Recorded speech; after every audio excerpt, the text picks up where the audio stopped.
আল্লাহর নবী বলেছেন, রমজান মুবারকে যে ব্যক্তি উমরা করলো সেজন্য আমার সাথেই হজ আদায় করলো।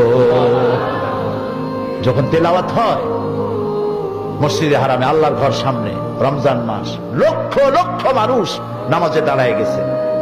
যখন ইমাম তেলাওয়াত করেন, আর শেখ আব্দুর রহমান আস-সুদাইস, সৌদ আশ-শুরাইব, আব্দুর রহমান আল হুজাইফি যখন তেলাওয়াত করেন, মনে হয় যেন আকাশ থেকে কোরআন নাজিল হচ্ছে।